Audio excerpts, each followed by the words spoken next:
అందరికీ వందనాలు. దేవుని యొక్క మహాకృపను బట్టి మనం దేవుని సన్నిధిలో దేవుని యొక్క వాక్యాన్ని వినడానికి మనం సరి చేసుకోవడానికి ఈ యొక్క చివరి సంఘ కూడికలో మనం ఈ విధంగా కాగలిగాం. ఎందుకంటే ఈ మంగళవారం నాకు తెలిసి చివరి సంఘ కూడిక ఇదే. తర్వాత గురువారం, ఇది మంగళవారం. సరే, దేవుని యొక్క మహాకృపను బట్టి మనందరం ఈ విధంగా చేరగలిగాం. దేవునికి వందనాలు. సామెతల గ్రంథం 24వ అధ్యాయము, సామెతల గ్రంథం 24వ అధ్యాయము 3వ వచనం అందరం కలిసి చదువుకుందాం. సామెతల గ్రంథం 24వ అధ్యాయము 3వ వచనం. జ్ఞానము వలన ఇల్లు కట్టబడును, వివేచన వలన అది స్థిరపరచబడును. ప్రార్థన చేసుకుందాం. మహోన్నతుడైన దేవా, సర్వాధికారి అయిన దేవా, నీకు వందనాలు తండ్రి. ఈ రాత్రికాల సమయంలో మీ పాసందులో చేరినైనా మీ యొక్క వాక్యాన్ని మేము ధ్యానించుకోవడానికి, వినడానికి మీరు ఇచ్చిన కృపను బట్టి మీకు వందనాలు చెల్లించుకుంటూ ఉన్నా తండ్రి. చదవబడిన వాక్య భాగాన్ని మీరు దీవించి ఆశ్రయించండి. మాకు కావాల్సిన ఆత్మీయ ఆహారం మాకు దయచేయండి తండ్రి. ఇక్కడ చేరిన బిడ్డలు మీరు జ్ఞాపకం చేసుకుని తండ్రి, వారికి కావాల్సిన ప్రతి అవసరాన్ని మీరు తీర్చమని అడుగుతున్నా తండ్రి. మీ యొక్క ఆత్మను మాకు తోడుగా ఉంచి నడిపించమని, బలపరచమని యేసుక్రీస్తు వారి నామంలో ప్రార్థించి అడిగి వేడుకుంటున్నాం తండ్రి. ఆమేన్. ఇక్కడ మనం చదువుకున్న వాక్య భాగాన్ని మనం పరిశీలించినట్లయితే సామెతల గ్రంథం 24వ అధ్యాయము 3వ వచనంలో జ్ఞానము వలన ఇల్లు కట్టబడును. మనం క్రిస్మస్ సీజన్లో ఉన్నాం కదా, ఇల్లన్నీ శుభ్రం చేసుకుంటాం, చక్కగా మంచిదే. చక్కగా పిండి వంటలు వండుకుంటాం, మంచిదే. కొత్త బట్టలు తీసుకుంటాం, మంచిదే కాదు అన్ను. కానీ మన జీవితంలో మన ఇల్లు అంటే మన జ్ఞానంతో మన ఇల్లు కట్టుకునేవారుగా ఉండాలి. మరి మన ఇల్లు ఎట్లా కట్టుకోవాలి? అయ్యో, మేము ఆల్రెడీ మంచి ఇల్లు కట్టుకున్నాం, మేమంతా బాగానే ఉంది, ఇంకా మేము ఇల్లు కట్టుకో అవసరం లేదు అనుకుంటాం మనం.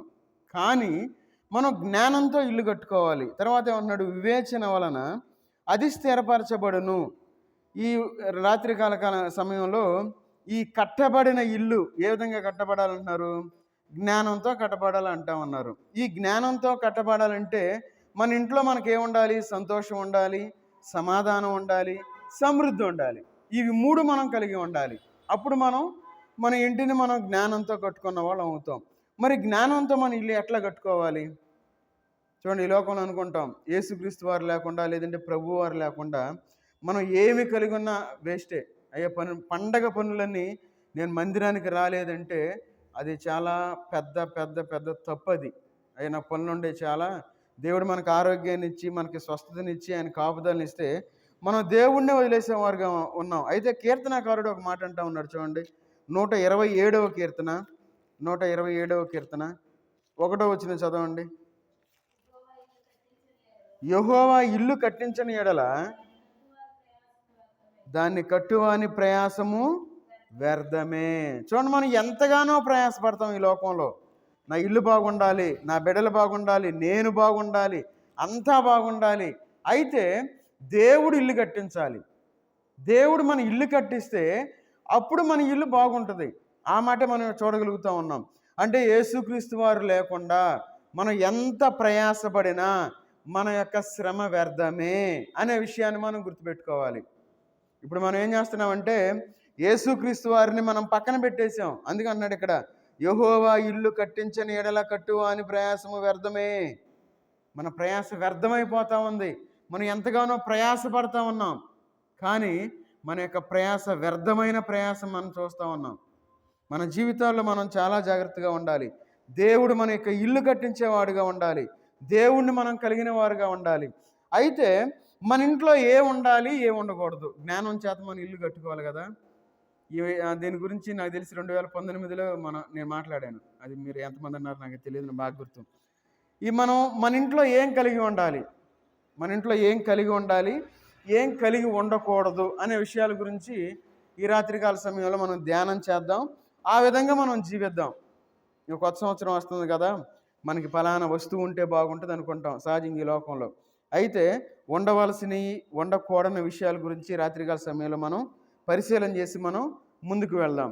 చూడండి, ఈ లోకంలో మనం జీవించేటప్పుడు చాలా జాగ్రత్తగా ఉండాలి. మన ఇల్లు అనేది మన యొక్క ఆత్మీయమైన ఇల్లు అని మనం గుర్తుపెట్టుకోవాలి. చూడండి, సామెతల గ్రంథం 24వ అధ్యాయము, సామెతల గ్రంథం 24వ అధ్యాయము 27 వచనం చదవండి. 24, 27. బయట నీ పని చక్కబెట్టుకొనుము, ముందుగా పొలములో దాన్ని సిద్ధపరచుము, తరువాత ఇల్లు కట్టుకొనవచ్చును. ఇదేంది ఎట్లా ఎట్లా అంటున్నారు? సహజంగా మనం ఏం చేస్తాం, మన యొక్క ఆలోచన ఎట్లా ఉంటుంది? ఫస్ట్ మనం ఇంటితో స్టార్ట్ చేస్తాం. ఏమని, నేను ఇల్లు కట్టుకోవాలంటే ఏం చేయాలి? కానీ దేవుని యొక్క వాక్య భాగంలో ఏం సెలవిస్తా ఉన్నారు? బయట నీ పని చక్కబెట్టుకొనుము అంటే మన నడవడిక బయట బాగుండాలి. చూడటానికి ఎట్లా ఉంటామంటే ఇంట్లో ఒకలాగా ఉంటాం, బయట ఒకలాగా ఉంటాం. మన యొక్క నడవడిక ఎట్లా ఉండాలి? బయట చక్కబెట్టుకునేవారుగా ఉండాలి మన జీవితంలో. మరి మనం చక్కబెట్టుకుంటా ఉన్నామా? మన ఇంట్లో మనం బయట చక్కబెట్టామనుకోండి, చూడటానికి చాలా అందంగా ఉంటుంది. ఉదాహరణకి పండగకి మనం ఇంట్లో బూజు దులిపి చక్కగా నీట్గా కడుక్కొని చక్కగా అన్నీ సర్దుకుంటాం. చూడగానే ఏమనిపించింది? మనకి ఆకర్షణీయంగా కనపడిద్ది, చూడటానికి ఇంపుగా కనపడిద్ది. అంటే పండగ వచ్చినప్పుడేమో ఆ విధంగా కనపడిద్ది, తర్వాత మామూలుగా ఉంటుంది. ఎక్కడ పడితే అక్కడ పడేస్తాం, మనం ఏం పట్టించుకోం. అయితే మన కుటుంబాలు ఎట్లా ఉండాలంటే చక్కదిద్దుకునేవారుగా ఉండాలి. అందుకే ఇక్కడ అంటా ఉన్నాడు, బయట నీ పని చక్కబెట్టుకొనుము. చక్కబెట్టుకున్నప్పుడు మన కుటుంబాలు చూడడానికి చాలా ఆకర్షణీయంగా ఉంటాయి. చూడబుద్ధి అయితే ముందు, అరే వీళ్ళు ఎంత చక్కగా ఉన్నారు, వీళ్ళ పిల్లలు చూడు ఎంత చక్కగా చదువుకున్నారు, మంచి ఉద్యోగం వచ్చింది, అయ్యా ఆ పలానా చూడు ఎంత చక్కగా నడుస్తూ ఉందో, పలానా చూడు ఎంత మృదువుగా ఉంటాడు, ఒకవేళ ఏదైనా ఒక మాట అన్నా ఏం మాట్లాడు అని మనం ఒక సాక్ష్యాన్ని పొందేవారుగా ఉండాలి. అందుకే ఇక్కడ అంటా ఉన్నాడు ఏమనంటే, బయట నీ పని చక్కబెట్టుకొనుము, ముందుగా పొలములో దాన్ని సిద్ధపరచుకొనుము. పొలము అంటే దేవుని యొక్క మందిరము అనే విషయాన్ని మనం గుర్తుపెట్టుకోవాలి. దేవుని మందిరంలో మనం సిద్ధపడేవారుగా ఉండాలి. దేవుని మందిరంలో ఎవరైతే సిద్ధపడేవారుగా ఉంటారో వారి కుటుంబాలు చాలా చక్కగా ఉంటాయి అనే విషయాన్ని మనం గుర్తుపెట్టుకోవాలి. మన కుటుంబాలు బాగుంటున్నా, మన కుటుంబాల్లో సరైన సంతోషం లేదు, సరైన సమాధానం లేదు, క్షణికావేశాలు ఎక్కువైపోతా ఉన్నాయి. 3 రోజుల క్రితం సద్దన్నం అని చెప్పి తన యొక్క భార్యని బండతో కొట్టి చంపేశాడు. చూడండి ఎలాంటి స్థితికి ఎలాంటి వార్తలు మనం వింటా ఉన్నాము. అన్నం పారేయటం ఇష్టం లేక భార్యను ప్రేమించి పెళ్లి చేసుకొని బండబెట్టి కొట్టి చంపేశాడు. ఏది? సద్దన్నం పారేయమంటే. చూడండి మన జీవితాలు ఏ విధంగా ఉన్నాయంటే క్షణికావేశాల్లో కుటుంబాలని కూలగొట్టుకుంటా ఉన్నారు, కుటుంబాలు పాడు చేసుకుంటా ఉన్నారు. మన కుటుంబాల్లో యేసుక్రీస్తు వారు ఉంటే మన కుటుంబాలు చూడటానికి చక్కగా ఉంటాయి అనే విషయాన్ని మనం గుర్తుపెట్టుకోవాలి. అందుకే ఇక్కడ అంటా ఉన్నారు, బయట నీ పని చక్కబెట్టుకొనుము, ముందుగా పొలములో దాన్ని సిద్ధపరచము, తరువాత ఇల్లు కట్టుకొనవచ్చును. సిద్ధపాటు కలిగిన జీవితాలు మనం జీవించేవారుగా ఉండాలి. బాప్తిస్మం తీసుకున్నాం మనం. బాప్తిస్మం తీసుకున్న వాళ్ళు ఎక్కడ ఉండాలి? పండగ పనుల్లో ఉండకూడదు. పండగ ప్రతి ఆదివారం మనం పండగే. అయితే నాకు పండగ పనులు ఉన్నాయని మనం దేవుని సన్నిధిని వదిలేసామనుకోండి, ఎంత దౌర్భాగ్యమైన విషయం అది. అయ్యా నాకు ఆ పని ఉంది, ఈ పని ఉంది, అది చేయాలి, ఇది చేయాలి, పనులు అందరికీ ఉంటాయి, కాదంటం లేదు. చాలా జాగ్రత్తగా ఉండాలి. యేసుక్రీస్తు వారిని మన కుటుంబాల్లో కలిగి ఉండాలి. అప్పుడు మన కుటుంబాలు చూడడానికి చక్కగా కనబడతాయి అందరికీ. ఆ విషయాన్ని సామెతల గ్రంథంలో మనకు తెలియజేస్తూ ఉన్నారు. అందుకే చూడండి, ప్రసంగి గ్రంథం 10వ అధ్యాయము, ప్రసంగి గ్రంథం 10వ అధ్యాయము 18వ వచనం చదవండి. 10-18. సోమరితనము చేత ఇంటి పైకప్పు దిగబడిపోవును, చేతుల బద్ధకము చేత ఇల్లు కురియును. సోమరితనం అనగానే సహజంగా ఈ లోకంలో అనుకుంటారు, సోమరితనము అనగానే పని చెయ్యని వాడు అనుకుంటారు. పని చెయ్యని వాళ్ళ గురించి కాదు వాక్యం చెప్పేది. నువ్వు పని చేస్తే తింటావు, పని చేయకపోతే అట్లాగనే ఉంటావు. ఈ సోమరితనం అనేది మన యొక్క ఆధ్యాత్మికమైన స్థితిని చూపిస్తూ ఉంది. సోమరితనంగా మనం ఇంట్లో కూర్చున్నాం అనుకోండి, ఏమవుతుంది అక్కడ? చూడండి, సోమరితనము చేత ఇంటి కప్పు దిగబడిపోవును. అపవాది మన ఇంట్లోకి వచ్చేస్తాడు, మనకు ఆ విషయం తెలియదు. మనం ఏమనుకుంటాం, ఏం పర్లేదులే, నేను అంత పనికి వెళ్ళి వచ్చాను కదా, కోతల మంచి పనుల సీజన్ కదా, నేను కోతల్లో ఉండానని చెప్పి ఇంట్లో కూర్చుంటాం మనం. దేవుడు మన పైకప్పు చెడిపోతూ ఉంది, మన పైకప్పు దిగబడిపోతూ ఉంది అనే విషయాన్ని మనం గుర్తుపెట్టుకోలేకపోతా ఉన్నాం. ఎప్పుడు ఏ క్షణం ఎలాంటి దుర్వార్త మనం వింటామో తెలియని స్థితిలో మనం జీవిస్తూ ఉన్నాం. అందుకే మన కుటుంబాలు ఆకర్షణీయంగా మనకు కనపడాలి. అలక్ష్యంగా మనం ఈ లోకంలో మనం జీవించకూడదు. అలక్ష్యమైన జీవితాలు మనం జీవిస్తూ ఉన్నాం. మనం దేవుడు అంటే లెక్కలేదు, సోమరితనాన్ని మనం కలిగి జీవిస్తూ ఉన్నాం. మనకంతా తెలుసు, దేవుని సన్నిధికి వెళ్ళాలని తెలుసు, వాక్యం చదవాలని తెలుసు, ప్రార్థన చేయాలని తెలుసు. సోమరితనం చేత మన ఇల్లు కప్పు ఓడగొట్టుకునే స్థితిలో మనం జీవిస్తూ ఉన్నాం. అందుకే ఇక్కడ అంటా ఉన్నారు, సోమరితనము చేత ఇంటి కప్పు దిగబడిపోవును, చేతుల బద్ధకము చేత.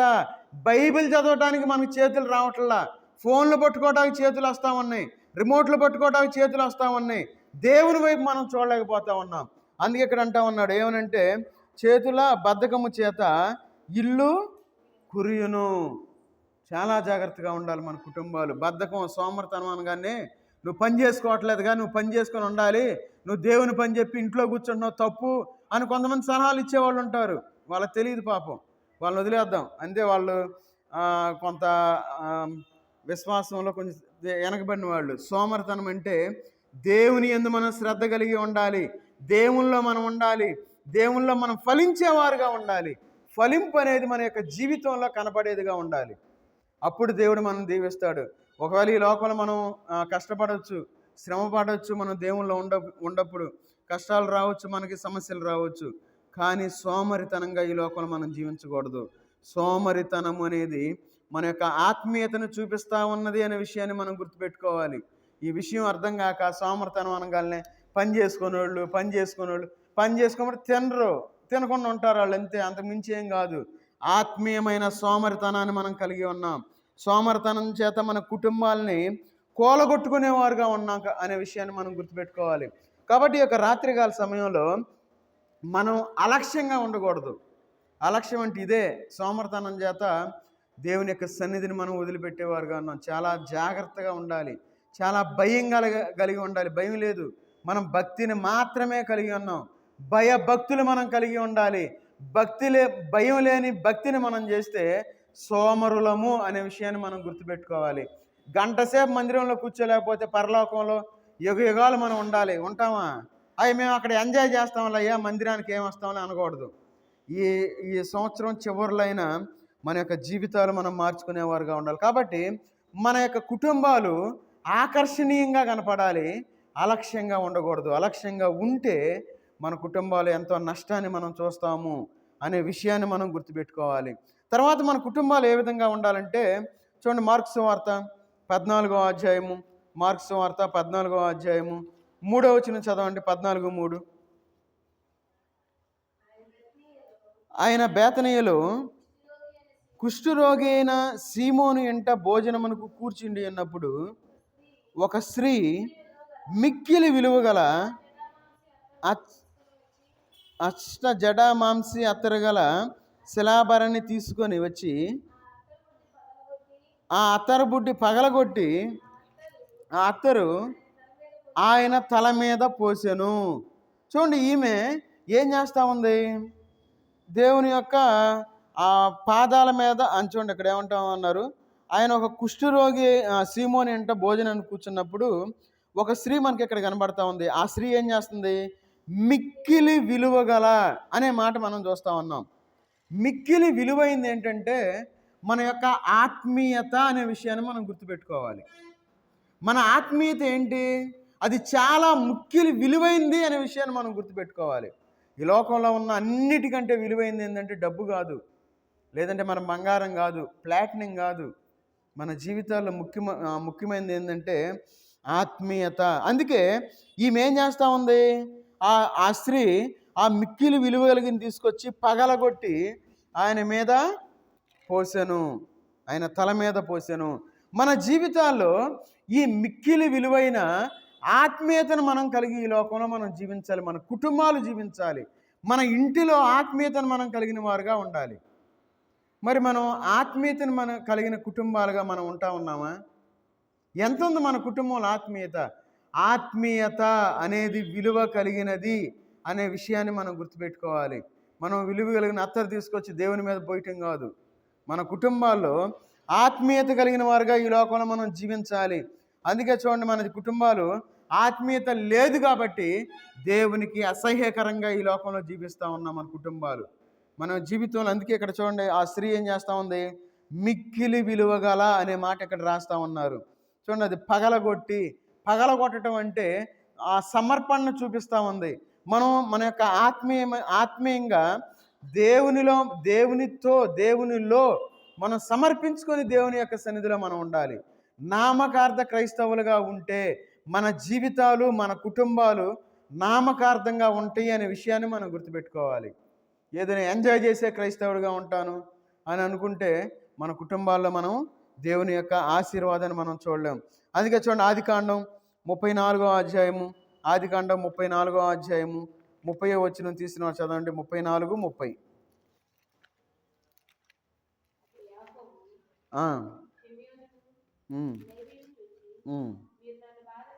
మీరు నన్ను బాధపెట్టి కనానీయుల్లోనూ అసహ్యునిగా చేసితిరి. నా జనసంఖ్య కొంచెమే, వారు నా మీదికి గుంపుగా వచ్చి నన్ను చంపెదరు. నేనును నా ఇంటి వారును నాశనమగుదమని చెప్పాను. చూడండి, ఇక్కడ అప్పుడేమో యాకోబు, సిమియోనును, లేవీని చూచి ఇదేమంటా ఉన్నారు, ఈ కుటుంబం ఎట్లా ఉందంటే అసహ్యంగా కనబడతా ఉంది. ఈ కుటుంబం ఎందుకు అసహ్యంగా కనబడతా ఉంది? మీరు ఆ పై వచనాల అధ్యాయం చదువుకుంటే మీకు అర్థమైంది. అక్కడ 34వ అధ్యాయం మీరు చదువుకోండి. అయితే మళ్ళీ అది నేను ఎక్స్ప్లెయిన్ చేస్తే టైం సరిపోదు కాబట్టి నేను చెప్పట్లేదు. మన కుటుంబాలు ఎట్లా ఉండాలంటే అసహ్యత పుట్టించే విధంగా మన కుటుంబాలు ఉండకూడదు. అసహ్యత మన కుటుంబాల్లో కనబడకూడదు. అసహ్యత, ఆత్మీయత లేనప్పుడు మన కుటుంబంలో అసహ్యత కనబడుతుంది. చీ అంటారు మన కుటుంబాన్ని చూసి. మన కుటుంబాలు ఆ విధంగా జీవించకూడదు. ఆత్మీయమైన కుటుంబాలుగా కనపడాలి. మన కుటుంబాల నుండి దేవుని యొక్క రక్షణ సునాద గీతములు వినిపించాలి. దేవుని యొక్క వాక్యం వినపడాలి. ఎవరైనా మన దగ్గరికి సడన్గా వస్తే మనం బైబిల్ చదువుతా కనపడాలి, లేదంటే ఏదన్నా ప్రార్థన చేస్తా మనం కనపడాలి. అలాంటి ఆత్మీయమైన కుటుంబాలుగా మనం ఎదిగేవారుగా ఉండాలి. అట్లా కాకుండా మన ఇష్టానుసారంగా ఈ లోకంలో జీవిస్తా అసహ్యత పుట్టించేవారుగా ఈ లోకంలో మనం జీవించకూడదు. అందుకే మన కుటుంబాల్లో ఆత్మీయతను మనం కలిగిన వారుగా ఉండాలి. అసహ్యతను మనం కలిగిన కుటుంబాలుగా మన కుటుంబాలు ఉండకూడదు అనే విషయాన్ని మనం గుర్తుపెట్టుకోవాలి. చూడండి, మొదటిగా మన కుటుంబాలు ఆకర్షణీయంగా ఉండాలి. ఎట్లా ఉండకూడదు? అలక్ష్యం చేయకూడదు మన కుటుంబాలని. తర్వాత మన కుటుంబాలు ఎట్లా ఉండాలి? ఆత్మీయంగా ఉండాలి. మన కుటుంబాలు అసహ్యత పుట్టించే విధంగా మన కుటుంబాలు ఉండకూడదు. తర్వాత మన కుటుంబాలు ఎట్లా ఉండాలంటే చూడండి, అపోస్తల కార్యాలు 10వ అధ్యాయము 30వ వచనం తీసిన చదవండి. 10:30. అందుకు కొర్నేలి పగలు 3 గంటలు మొదలుకొని నేను ఇంట ప్రార్థన చేయుచుండగా ప్రకాశమైన వస్త్రములు ధరించిన వాడొకడు నా ఎదుట నిలిచి. చూడండి, అక్కడ ఈ ఇంట్లో ఏం కనబడతా ఉంది? ఆరాధన కనబడతా ఉంది. దేవుణ్ణి స్తుతిస్తూ ఉన్నారు, దేవునికి ప్రార్థన చేస్తూ ఉన్నారు. చూడండి, అందుకు కొర్నేలి 4 దినముల క్రిందట పగలు 3 గంటలు మొదలుకొని, పగలు 3 గంటలకి మనం ఏం చేస్తాం? చక్కగా 1 గంటకి భోజనం చేస్తాం, 2 అయిందా కొంచెం కాలక్షేపం చేస్తాం, 2 గంటలకు పండుకుంటాం, 4 గంటలు లెగుస్తాం. మన జీవితాల్లో రెస్ట్ తీసుకోవాలిగా. రెస్ట్ తీసుకోకపోతే ఎట్టా అనుకుంటాం మనం. కానీ కొర్నేలు కుటుంబంలో ఏం కనబడతా ఉందంటే ప్రార్థన కనబడతా ఉంది, ప్రార్థన ధూపం కనబడతా ఉంది, దేవునికి అది ఆరాధనగా వెళ్తూ ఉంది. ఆ మాట మనకి ఇక్కడ కనబడతా ఉంది. చూడండి, పగల 3 గంటలు మొదలుకొని ఈ వేళ వరకు నేను ఇంట ప్రార్థన చేయుచుండగా ప్రకాశమైన వస్త్రములు ధరించిన వాడొకడు నా ఎదుట నిలిచి. చూడండి, మన ఇంటిలో ఏముండాలి? ఆరాధన కలిగిన కుటుంబాలుగా మన కుటుంబాలు ఉండాలి, ప్రార్థన కలిగిన కుటుంబాలుగా మన కుటుంబాలు ఉండాలి అనే విషయాన్ని మనం గుర్తుపెట్టుకోవాలి. నేను ఎంత బాగా డెకరేట్ చేశాను, లేదంటే మంచి స్టార్ పెట్టాను, లేదంటే మంచి లైటింగ్ పెట్టాను, ఉపయోగం లేదు మన జీవితంలో. చూడటానికి చాలా చక్కగా ఉంటుంది. ఏందా మీ మందిరంలో పెట్టలేదంటారు, ఏంది మన మందిరంలో పెట్టలేదంటారు. కానీ మన ఆత్మీయమైన కుటుంబాల్లో ఆరాధన కలిగిన కుటుంబాలుగా ఉండాలి, దేవునికి ప్రార్థించే కుటుంబాలుగా ఉండాలి. ఎప్పుడైతే ఆ విధమైన ఆరాధన కుటుంబాలుగా మన యొక్క కుటుంబాలు కనబడతా ఉంటాయో, దేవుని దూతలు మన కుటుంబాల్లో ఉంటాయి అనే విషయాన్ని మనం గుర్తుపెట్టుకోవాలి. దేవుని దూతలు మన కుటుంబంలో ఉన్నారనుకోండి, మనకి ఎవరైనా మనకి ఏదన్నా చేయాలని, లేదంటే ఏదన్నా మనకి మన కుటుంబం గురించి ఏదైనా చెప్తా ఉన్నారనుకుందాం, లేదంటే మనకి ఏదైనా నిందలు వేయాలనుకున్నారు, లేదంటే మన కుటుంబం ఏదన్నా దిగజార్చాలనుకున్నారు, ఏదైనా చేయాలనుకుంటే మన కుటుంబం జోలికి ఎవరు రాలేరు ఈ లోకంలో అనుకుంటారు. వాళ్ళ నోళ్ళల్లో పడకూడదు అంటారు. అమ్మో, వాళ్ళు చూడు ఎట్లా మాట్లాడుతున్నారు, ఇష్టం వచ్చినట్లు వాళ్ళు మాట్లాడుతూ ఉన్నారు కదా, ఏందయ్యా మాట్లాడతారు అనుకుంటాం మనం ఈ లోకంలో. దేవుని దూతలు మనతో ఉంటే ఎవరు ఏదనుకున్నా, దేవుడు ఒక టైం వచ్చిన తర్వాత దేవుడు ఏం చేస్తాడు తెలుసా, మన వైపు వాళ్ళని తిప్పుతాడు అనే విషయాన్ని మనం గుర్తుపెట్టుకోవాలి. అందుకే ఇక్కడ చూడండి, ఇక్కడ ఏమంటా ఉన్నారు, దేవుని దూతలు. అందుకని నేను ఇంట ప్రార్థన చేయుచుండగా, మన ఇంట్లో మనం ప్రార్థన చేసేవారుగా ఉండాలి. 31 వచనం, కొర్నేలి నీ ప్రార్థన వినబడెను, నీ ధర్మ కార్యములు దేవుని సముఖమందు జ్ఞాపకముగా ఉంచబడి ఉన్నవి కనుక నీవు ఎప్పుకు వర్తమానం పంపి. చూడండి, మన కుటుంబాల్లో ఎప్పుడైతే ప్రార్థన కలిగి ఉంటామో, ఎప్పుడైతే దేవుణ్ణి ఆరాధించే కుటుంబాలుగా మన కుటుంబాలు ఉంటాయో, అప్పుడు దేవుడు మన యొక్క ప్రార్థన ఆలకించేవాడుగా ఉంటాడు. అట్లా కాకుండా నా ఇష్టం వచ్చినట్టు నేను చేస్తాను, నా ఇష్టం వచ్చినట్టు నేను తిరుగుతాను, కాలక్షేపం చేస్తాను, అవసరమైతే ఆరాధనకి ఆదివారం కూడా నేను రాను అంటాం. రాకపోతే ఎవరికి నష్టం? కొంతమంది అనుకుంటారు ఏమనంటే, నేను ప్రార్థన రాకపోతే ఏదో అనుకుంటారు. ఏం కాదు, మన కుటుంబాలకు నష్టం అనే విషయాన్ని మనం గుర్తుపెట్టుకోవాలి. అందుకే మన కుటుంబాల్లో ఆరాధన కలిగిన కుటుంబాలుగా ఉండాలి. చాలామంది కుటుంబాలు ఆరాధన కలిగి లేదు కాబట్టి వాళ్ళ కుటుంబాల్లో చూడండి ఏమవుతుందో మనం బైబిల్లో చూద్దాం. వారి కుటుంబాలు ఎట్లా ఉన్నాయంటే, సామెతల గ్రంథం 25వ అధ్యాయము, సామెతల గ్రంథం 25వ అధ్యాయము 24వ వచనం చదవండి తీసిన వారు. 25, 24. గయ్యాళితో పెద్ద ఇంట ఉండట కంటే మిద్దె మీద ఒక మూలను నివసించడం మేలు. మన కుటుంబాల్లో ఆగ్రహాలు పెరిగిపోయినాయి, మన కుటుంబాల్లో కోపాలు ఎక్కువైపోయినాయి, మన కుటుంబాల్లో చూడండి ఎంత కోపంగా ఉంటారో, ఏ చిన్న మాట అనగానే పెద్ద అరిచేసుకుంటూ ఉంటారు. అక్కడ ఏముండదు. మళ్ళా మన జీవితాలు చాలా జాగ్రత్తగా ఉండాలి. మన కుటుంబాలని మనం చాలా జాగ్రత్తగా మనం పెట్టుకునేవారుగా ఉండాలి. అందుకే మన కుటుంబాల్లో ఏముండాలి, ఆరాధన మన కుటుంబాల్లో ఉండాలి, ఆగ్రహం మన కుటుంబాల్లో లేకుండా మనం చూసుకోవాలి. అందుకే ఇక్కడ ఏమంటా ఉన్నారు, గయ్యాళితో పెద్ద ఇంట ఉండుట కంటే, గయ్యాళి ఉన్న ఇల్లు ఎట్లా ఉంటుంది తెలుసా, పెద్ద గరిచేస్తూ ఉంటుంది, మనశ్శాంతి ఉండదు. కొన్ని కుటుంబాలు ఆ విధంగా జీవిస్తూ ఉన్నారు. ఆ కుటుంబాల్లో కోపాన్ని కలిగిన కుటుంబాలుగా ఉన్నాయి కాబట్టి ఆరాధన కలిగిన కుటుంబాలు ఎప్పుడు దేవుని యొక్క సన్నిధిలో సంతోషంగా ఉంటాయి, దేవుని యొక్క సన్నిధిలో సమాధానం కలిగి ఉంటాయి అనే విషయాలు మనం గుర్తుపెట్టుకోవాలి. మరి ఇన్ని తెలిసి మనం దేవుని సన్నిధికి ఎందుకు రాలేకపోతా ఉన్నాం? మనకేంటంటే ఎంటర్టైన్మెంట్ కావాలి. మనకి చాలా జాగ్రత్తగా ఉండాలి. ఎంటర్టైన్మెంట్ ఉంటే మనం దేవుని దగ్గరికి అడుగు కూడా పెట్టలేం, దేవుని పరలోకాన్ని కంటి చూపుతో కూడా మనం చూడలేం. మోషే దేవుని యొక్క మాట కొద్దిగా ధిక్కరించినందుకే అక్కడ అడుగు పెట్టడానికి దేవుడు పర్మిషన్ ఇలా. అలాంటప్పుడు దేవునికి విరుద్ధంగా మనం చేస్తాం, దేవా తండ్రి ప్రభు అని చెప్పి మనం ఏదో పేరుకి మనం దేవుడిని ఇచ్చేసి నాకు పరలోకం కావాలంటే దేవుడు ఖచ్చితంగా ఇవ్వడు అనే విషయాన్ని మనం గుర్తుపెట్టుకోవాలి. కాబట్టి మన కుటుంబాల్లో ఆరాధన కలిగిన కుటుంబాలుగా ఉండాలి, ఆగ్రహం లేని కుటుంబాలుగా మన కుటుంబాలు ఉండాలి. అందుకే ఆరాధన మన కుటుంబాల్లో ఉండాలి, ఆగ్రహం మన కుటుంబాల్లో ఉండకూడదు అనే విషయాన్ని మనం గుర్తుపెట్టుకోవాలి. రాత్రికాల సమయంలో మన కుటుంబాలు చాలా జ్ఞానంతో ఉండాలి. జ్ఞానంతో మన కుటుంబాలు లేకపోతే కుటుంబాలు చెల్లాచెదురైపోతూ ఉంటుంది. మనం చాలా కుటుంబాలు మనం చూస్తూ ఉంటాం. ఎందుకంటే వారు జ్ఞానం లేని వారుగా ఈ లోకంలో జీవిస్తూ ఉన్నారు కాబట్టి ఆ కుటుంబాలు ఆ విధంగా ఉన్నాయనే విషయాన్ని మనం గమనించాలి. చూడండి, మన కుటుంబాలు ఇంకేం కలిగి ఉండాలంటే, చూడండి తీతుకు రాసిన పత్రిక 2వ అధ్యాయము, తీతుకు రాసిన పత్రిక 2వ అధ్యాయము 4వ వచనం చదవండి. 2:4. 2వ అధ్యాయము 4వ వచనం.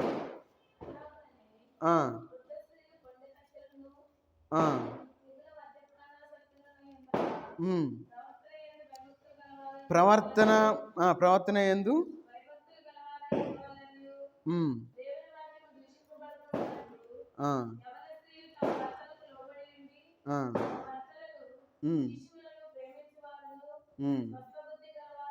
స్వస్థ బుద్ధి గలవారును పవిత్రులను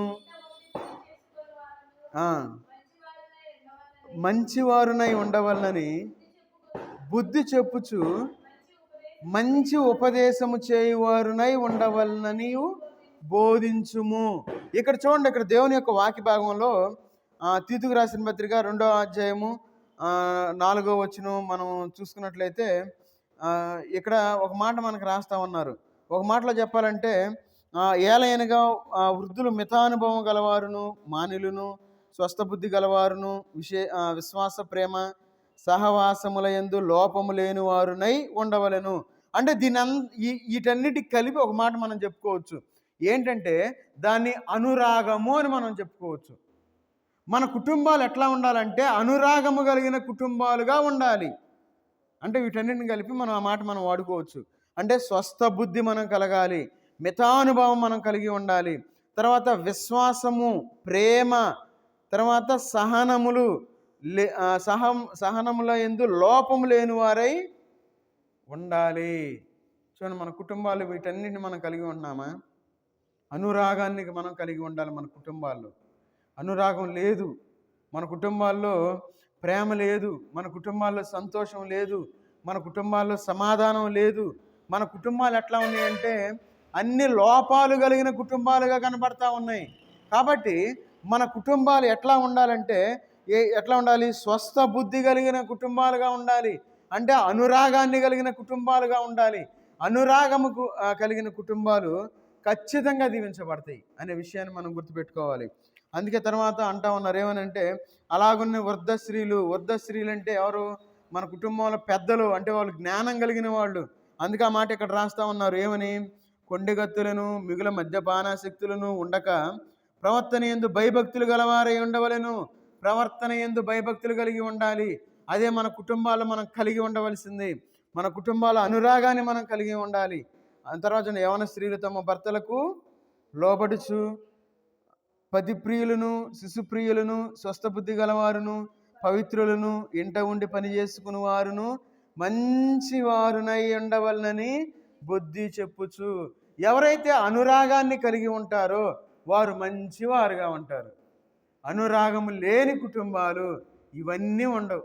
కాబట్టి ఇవన్నీ కలిస్తేనే అనురాగం కలిగిన కుటుంబాలుగా ఉంటాయి. వీటిలో ఏది మిస్ అయినా అనురాగం లేని కుటుంబాలే మన కుటుంబాలు. కాబట్టి మన కుటుంబాలు ఎట్లా ఉండాలంటే అనురాగము కలిగిన కుటుంబాలుగా ఉండాలి. మరి మనం అనురాగం కలిగి ఈ లోకంలో మనం జీవిస్తూ ఉన్నామా? ఏం జీవిస్తున్నామంటే అన్ని అబద్ధాలు ఆడతాం మనం. అనురాగాలు లేవు, అబద్ధాలే ఉంది. చూడండి, ద్వితీయోపదేశకాండం 25వ అధ్యాయము, ద్వితీయోపదేశకాండం 25వ అధ్యాయము చూద్దాం దేవుని యొక్క వాక్య భాగంలో. ద్వితీయోపదేశకాండం 25వ అధ్యాయము 14వ వచనం తీసిన చదవండి.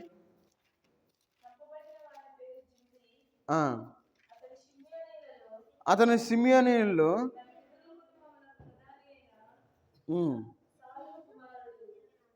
25:14 ద్వితీయోపదేశకాండం. హెచ్చు తగ్గులు గల వేరు వేరు తూములు నీ ఇంట ఉంచుకొనకూడదు. అంటే దాని అర్థం ఏంది? అబద్ధాలు ఆడే కుటుంబాలుగా మనం ఉండకూడదు. హెచ్చు తగ్గులు అంటే అర్థం ఏంటి? అంటే అదే హెచ్చు తగ్గులు గల వేరు వేరు తూములు నీ ఇంట ఉంచుకొనకూడదు. మరి మన కుటుంబాలు ఎట్లా ఉన్నాయి? అన్నీ అబద్ధాలు ఆడతాం. లేచిన దగ్గర నుండి అన్ని దేవునితో కూడా అబద్ధాలు మనం ఆడేవారుగా ఉంటాం. ఎన్ని అబద్ధాలు ఆడతామో చెబుతాం. దేవుని సన్నిధిలోకి వచ్చి ఎక్క నుండి నేను సంఘ ప్రార్థన మాన్నాం అంటాం. మళ్ళీ నా గురించి చెప్పింది అనుకుంటారు. సరే, మీరు అనుకోపోయినా అది చెప్పాలి కాబట్టి చెప్పాలి, తప్పదు. నా గురించి చెప్పినా పర్లేదు. సంఘ గుడికి నేను రావాలి నేను వస్తానని చెబుతాం. తర్వాత మళ్ళీ దేవుని సన్నిధిలో మనకు కనపడం. చూడండి, చాలా జాగ్రత్తగా ఉండాలి. ఆరాధన అసలు నేను మిస్ అవునని చెప్పుకుంటాం, ఆరాధనకు మనం రాము. చిన్న చిన్న విషయాలకి అబద్ధం ఆడేసేస్తాం.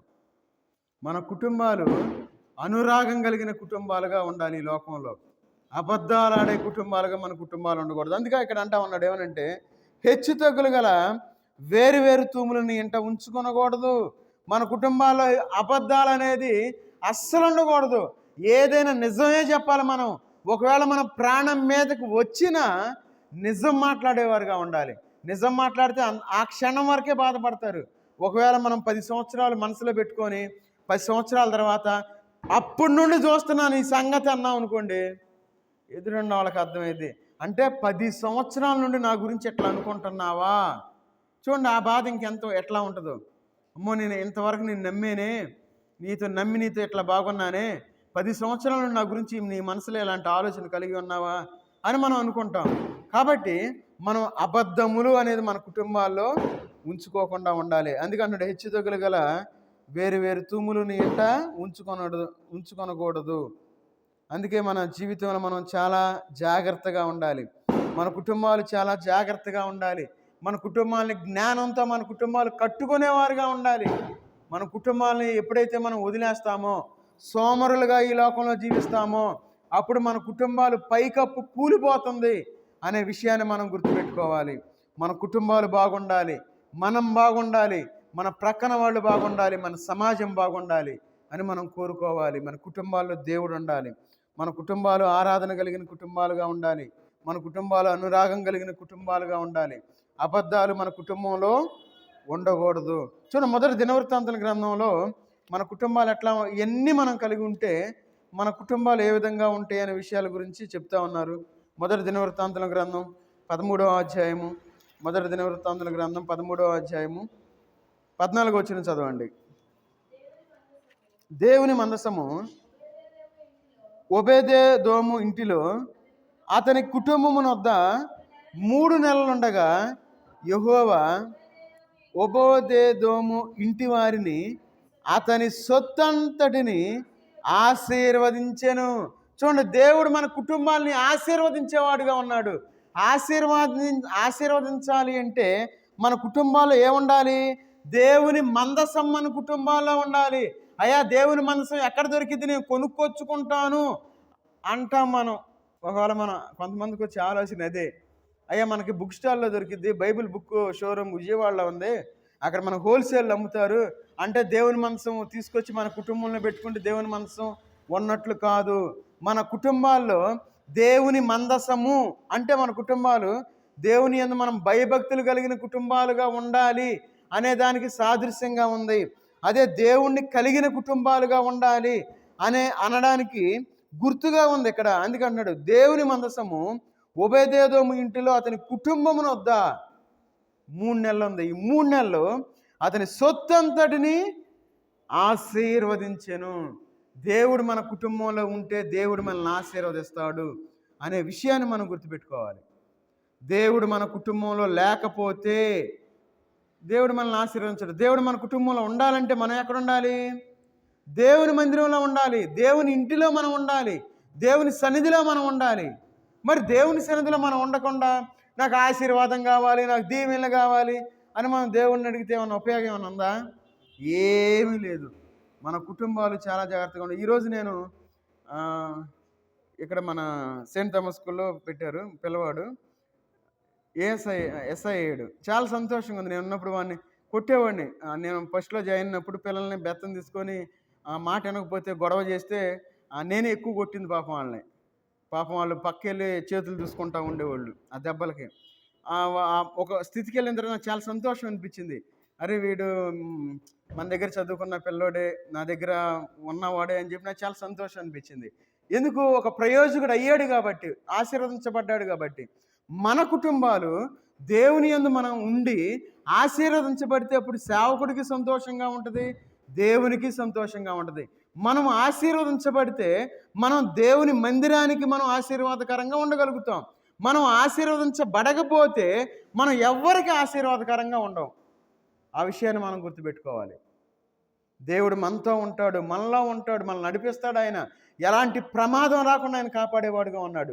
సంవత్సరం ఆది నుండి సంవత్సరం చివరి వరకు దేవుడు మనతో ఉండి దేవుడు మనల్ని ఆశీర్వదించి మనకు ఎలాంటి అనారోగ్యం రాకుండా, మనకు ఎలాంటి కష్టం రాకుండా, మన కుటుంబాల్లో మరణం రాకుండా దేవుడు కాచి కాపాడుతూ ఉంటే దేవుడు ఆ యొక్క కంచెను మనం వద్దు అని మనం కాలుతో తన్నేవారుగా ఉన్నాం.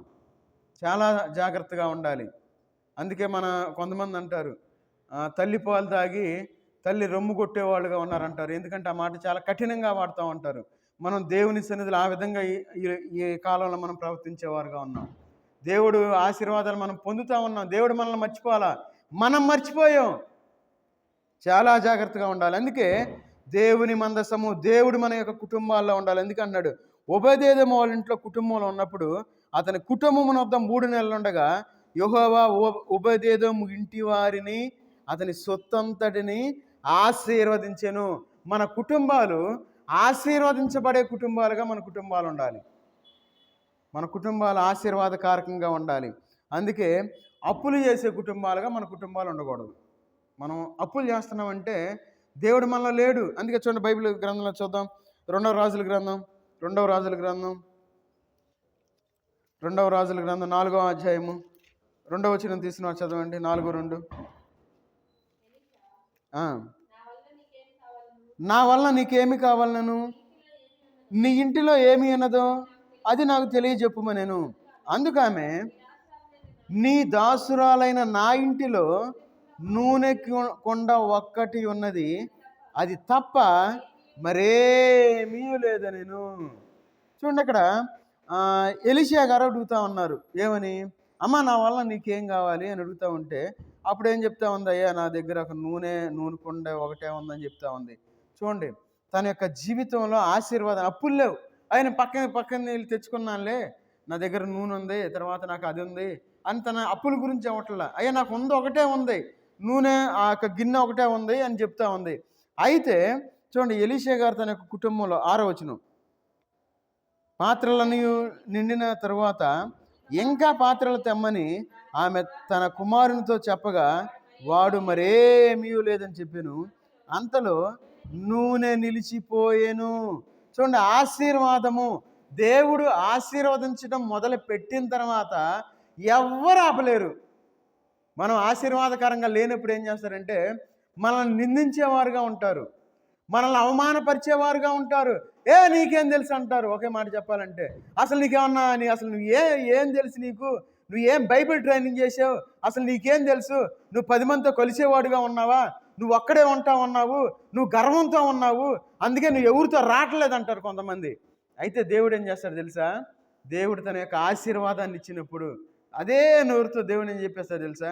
అయ్యా, నువ్వు మంచి పని చేసేవాయా, దేవుడిని మీ మందిరాన్ని దేవుడు ఆశీర్వదించాడు, అయ్యా చక్కగా దేవుడు మంచిగా చేశాడు, దేవుడు మీ మందిరంలో ఉన్నాడు అని అదే నోటితో దేవుడు చెప్పించేవాడుగా ఉన్నాడు. అందుకే మన కుటుంబాల్లో ఆశీర్వాదం మనం కలిగి ఉండాలి. మన కుటుంబాల్లో అప్పులు ఉండకూడదు. దేవుడు ఆశీర్వదిస్తాడు. ఒకవేళ అప్పులు అంటే మనిషి ఉన్న తర్వాత అప్పులు చేయాలి కదా. ఒకవేళ అప్పులు చేసినా ఏదో ఒక సమయంలో ఖచ్చితంగా దేవుడు మన కుటుంబ పరిస్థితిని మార్చివేస్తాడు ఆయన, అంతే. ఎందుకంటే మన దేవుడు నమ్మదగిన దేవుడు. ఒక ఉన్నతమైన స్థితికి మనల్ని తీసుకువెళ్ళిపోతాడు. ఒకవేళ ఒక స్థితికి వెళ్ళిన తర్వాత మనం దేవుణ్ణి మర్చిపోతే మళ్ళీ దాని గురించి మనకొద్దు. మన కుటుంబాలు ఆశీర్వాదకరంగా ఉండాలి. మన కుటుంబాల్లో అప్పులు ఉండకూడదు అనే విషయాన్ని మనం గుర్తుపెట్టుకోవాలి. అందుకే చూడండి, చివరిగా 101వ కీర్తన, ఒక 2 విషయాలు చూసుకొని మనం ముగించుకుందాం. 101వ కీర్తన 2వ వచనం తీసిన చదవండి. 101, 2.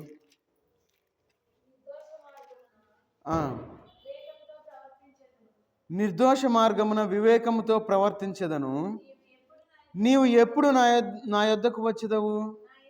నా ఇంట యథార్థ హృదయముతో నడుచుకొందును. మన కుటుంబాలు ఎట్లా ఉండాలంటే ఆత్మశుద్ధి కలిగిన కుటుంబాలుగా ఉండాలి.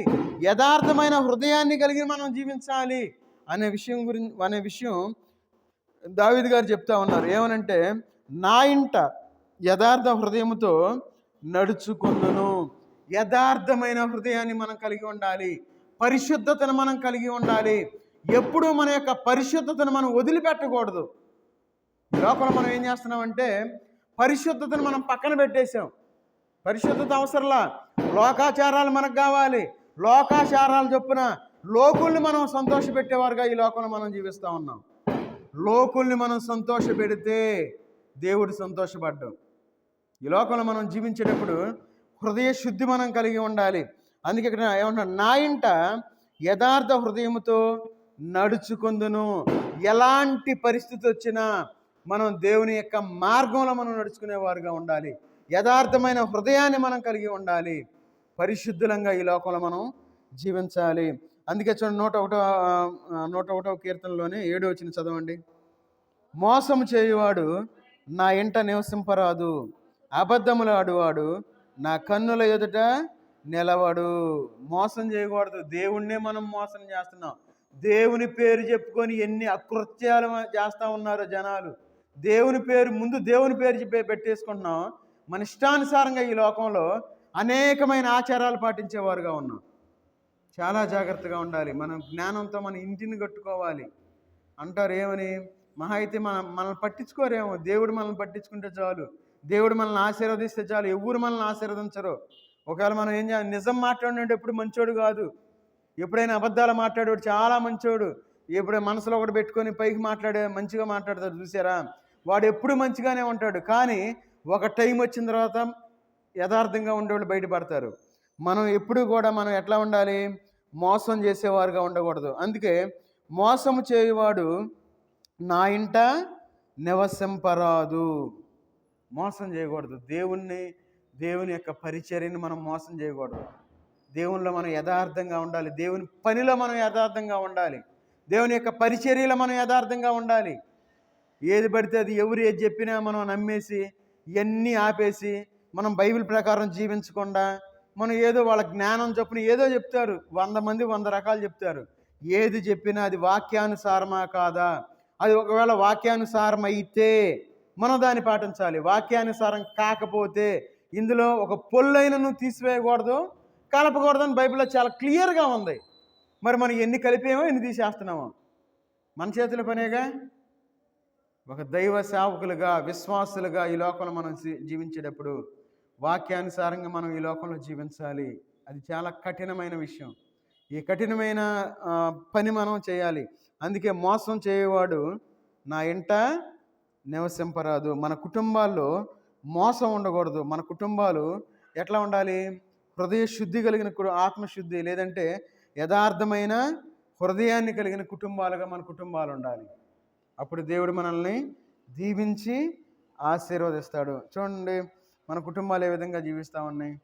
ఇంకా టైం అయిపోయింది, అందుకే నేను టైం చూసుకోండి. ఇప్పుడు 45 నిమిషాలు అయిపోయింది, మీరు చూసుకున్నారు లేదు. టైం అట్లా వెళ్ళిపోద్ది. నేను అందుకే టైం చూసుకుంటూ చెప్తా. సరే, ఒక 5 నిమిషాలు ఎక్స్ట్రా అయింది కదా, ఇక నేను ఆపేస్తాను. కాబట్టి ఈ రాత్రికాల సమయంలో చాలా జాగ్రత్తగా ఉండాలి. మన కుటుంబాలు జ్ఞానంతో కట్టుకుందాం. మన కుటుంబాలని అజ్ఞానంగా ఈ లోకంలో జీవించొద్దు. వాక్యానుసారం వాక్యం మన కుటుంబాల్లో వాక్యం ఉండాలి. మన కుటుంబాల్లో ప్రార్థన ఉండాలి. మన కుటుంబాల్లో దేవుని యొక్క పాటలు వినపడాలి. మనం ఒక మాదిరికరమైన జీవితాలు మనం జీవించాలి.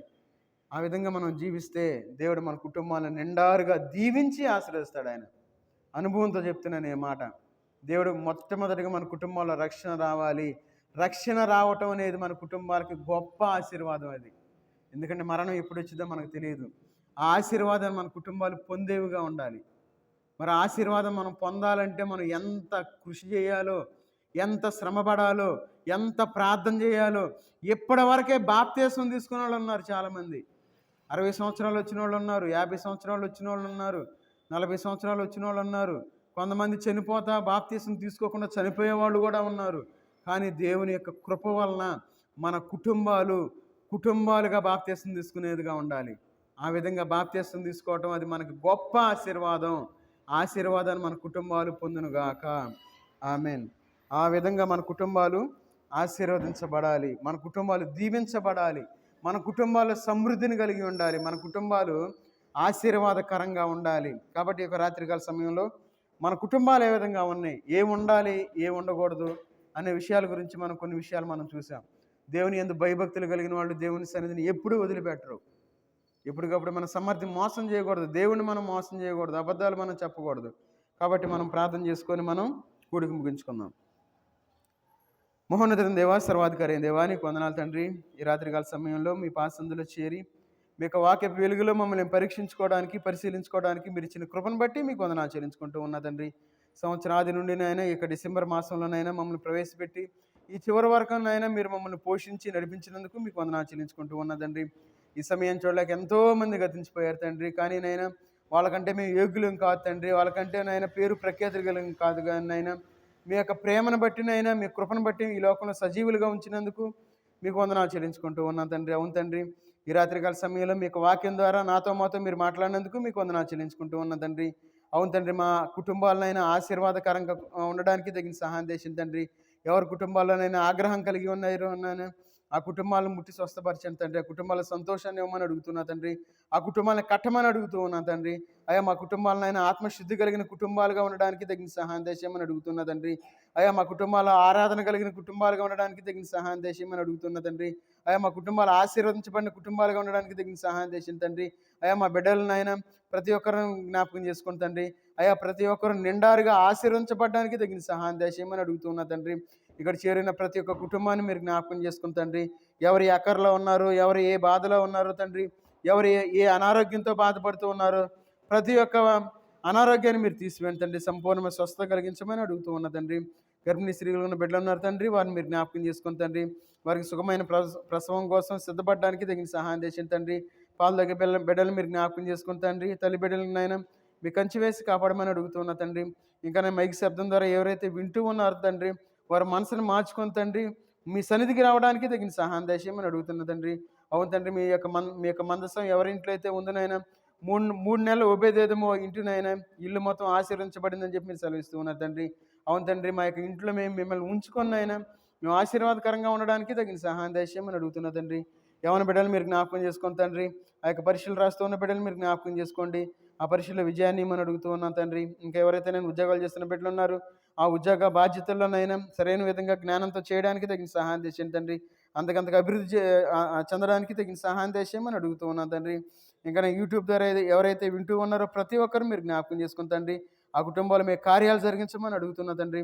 ఇప్పుడైనా వారి మనసులో మార్చినైనా వారు బాప్తీసం తీసుకొని మీ దగ్గరకు రావడానికి తగిన సహాయం చేయండి తండ్రి. ఈ సంవత్సరాంతరంలోనైనా ఎవరైతే బాప్తీసం తీసుకోకుండా ఉన్నారో తండ్రి, వారినైనా వారు తెలుసుకొని ఆలోచించి జ్ఞానం కలిగిన అయినా వారు మారు మనసు పొంది బాప్తీసం తీసుకొని మీ యందు నిలకడగా ఉండడానికి తగిన సహాయం చేసేయమని అడుగుతూ ఉన్నాను తండ్రి. ఇంకా ఎవరైతే విశ్వాసులుగా జీవిస్తూ ఉన్నారు తండ్రి, వారినైనా ఆ విశ్వాసంలోనికి వెళ్ళిపోతూ ఉన్నారు తండ్రి. వారు ఆ విశ్వాసాన్ని తీసివేసి విశ్వాసంతో ఈ లోకంలో జీవించే భాగ్యాన్ని దయచేయమని అడుగుతూ ఉన్న తండ్రి. ఇక్కడ చేరిన చిన్న బిడ్డలు మీరు జ్ఞాపకం చేసుకోండి. వారికి మంచి జ్ఞానాన్ని ఇవ్వమని అడుగుతున్న తండ్రి. వారి జీవితంలో స్థిరపడలాగినా తగిన సహాయం దయచేయమని అడుగుతున్న తండ్రి. వృద్ధాప్యంలో ఉన్న బిడ్డలు మీరు జ్ఞాపకం చేసుకోండి. వృద్ధాప్యంలో వచ్చే సమస్యల్లోనైనా వారు నిలబడడానికి తట్టుకోవడానికి వారికి బలాన్ని ఇవ్వమని అడుగుతూ ఉన్న తండ్రి. ఇంకెవరైతే అనారోగ్యంతో బాధపడుతున్న ప్రతి ఒక్క బిడ్డ గురించి ప్రార్థిస్తూ ఉన్న తండ్రి, వారికి సంపూర్ణమైన స్వస్థత ఇవ్వమని అడుగుతూ ఉన్న తండ్రి. ఇప్పటివరకునైనా మీరు మాకు తోడుగా ఉండినైనా మీ ఆత్మ ద్వారా మమ్మల్ని నడిపించినందుకు మీకు వందనాలు చెల్లించుకుంటూ యేసుక్రీస్తు వారి నామంలో ప్రార్థించి అడిగి వేడుకుంటున్నాం తండ్రి.